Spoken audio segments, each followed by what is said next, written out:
परम सत्कार्यो गुरु प्यारी सात संगत जी राधा स्वामी जी। सात संगत जी, पिछले 2 दिनों से सारी संगत के मन में अजीब सी हलचल बनी हुई है जी, क्योंकि बाबा जी के एकदम से इतने बड़े डिसीजन से संगत का रो रो कर बुरा हाल हुआ पड़ा है जी। सात संगत जी, 2 सितंबर को जब सुबह बाबा जी डेरे के सत्संग पंडाल में गए तो बाबा जी वहाँ पूरा सत्संग होने तक बैठे। लगभग 45 मिनट तक सत्संग चला और इसके बाद बाबा जी सीधे अपनी कोठी में पहुँच गए। और कोठी में आने के बाद बाबा जी ने अपने सभी परिवार वालों को अपने पास बुलाया और बाबा जी के कुछ रिश्तेदार जो बाबा जी के साथ ही डेरे में रहते हैं उन्हें भी अपने पास बुलाया। और बाबा जी ने नए सद्गुरु हजूर जी को भी कोठी में बुलाया। और बाबा जी के अचानक सबको बुलाने से सब लोग थोड़ा हैरान हो रहे थे। फिर बाबा जी ने डेरे के अधिकारियों को भी बुला लिया। जब सब लोग एक कमरे में इकट्ठा हो गए तो बाबा जी ने सबको कहा कि मैं गुरु गद्दी छोड़ने वाला हूँ और आज मुझे एक वसीयत लिखनी है। बाबा जी की ये बात को सुनकर सभी दंग रह गए और सबकी आंखें नम हो गई।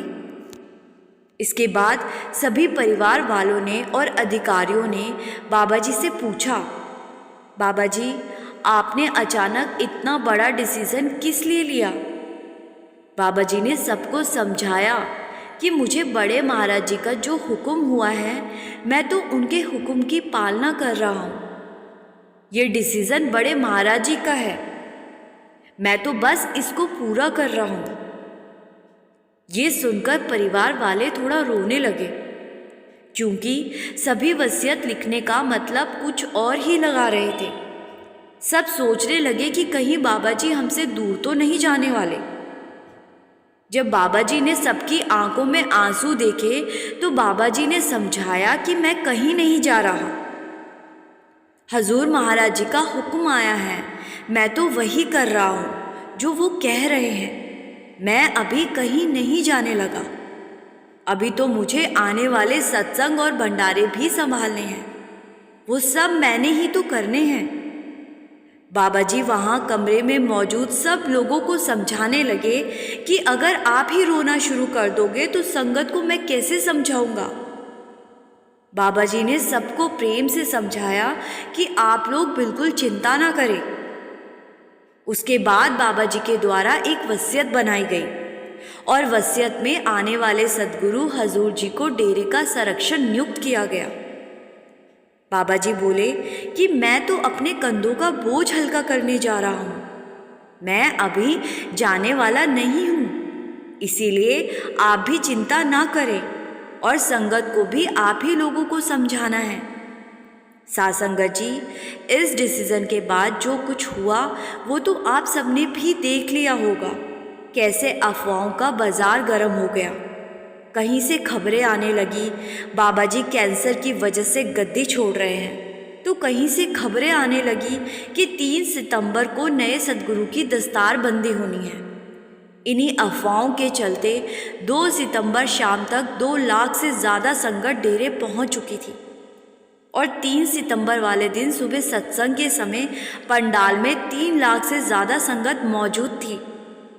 और बाबा जी के स्टेज पर आते ही संगत इतनी ज़ोर ज़ोर से रो रही थी कि बाबा जी के कहने पर भी संगत का रोना बंद नहीं हो रहा था। और इसके बाद पर्दे को बंद कर दिया गया और जब दोबारा पर्दा खोला गया तो नए सद्गुरु हजूर जी भी स्टेज पर आ चुके थे। कल दोनों सद्गुरु ने एक साथ संगत को दर्शन दिए थे जी। सात संगत जी, जब 2 सितंबर को शाम तक लाखों संगत डेरे पहुंचने लगी तो बाबा जी समझ चुके थे कि संगत के पास गलत खबरें पहुंचना शुरू हो गई है और इसीलिए संगत डेरे की तरफ आना शुरू हो गई है। तो बाबा जी ने उसी शाम फिर से मीटिंग की और एक ऑफिशियल लेटर को इशू किया गया जिसमें बताया गया कि डेरे में ना तो कोई दस्तारबंदी का प्रोग्राम रखा गया है और आने वाले भंडारे भी बाबा जी ही करेंगे और नामदान भी बाबा जी ही देंगे। इसके बाद भी संगत का आना नहीं रुका। अपनी आंखों में आंसू लिए संगत लगातार डेरे की तरफ बढ़ती जा रही थी जी।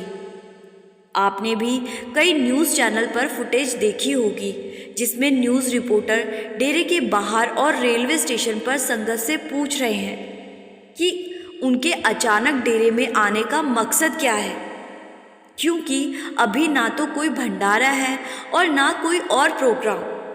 तो अलग अलग संगत आंखों में आंसू लिए न्यूज़ वालों को अलग अलग बयान दे रही है जी। कोई कह रहा है कि हमारे बाबा जी ठीक नहीं हैं, इसीलिए उन्होंने गद्दी छोड़ दी है, हम उनके दर्शन करने जा रहे हैं। तो कोई कह रहा था कि कल दस्तार बंदी होनी है, इसीलिए हम जा रहे हैं। इस वजह से 3 लाख से ज़्यादा संगत डेरे पहुंच गई। साथ संगत जी, बाबा जी की संगत लाखों में नहीं करोड़ों में है जी, और करोड़ों लोग बाबा जी के इस अचानक लिए डिसीजन से गलत अंदाजे लगाने लगे थे। हर कोई आपस में रोते हुए बात कर रहा था कि बाबा जी अब अपनी संगत को छोड़ के जाने वाले हैं। लेकिन यहाँ संगत को ये भी समझना चाहिए कि जब गुरु गद्दी अगले सद्गुरु को दी जाती है तो उसकी वसीयत और बाकी की फॉर्मेलिटीज़ बहुत पहले ही की जाती है। इसका मतलब ये नहीं होता कि सद्गुरु कहीं जाने वाले हैं। बाबा जी ने संगत को क्लियर कर दिया है, आने वाले भंडारे और नामदान बाबा जी ही देने वाले हैं।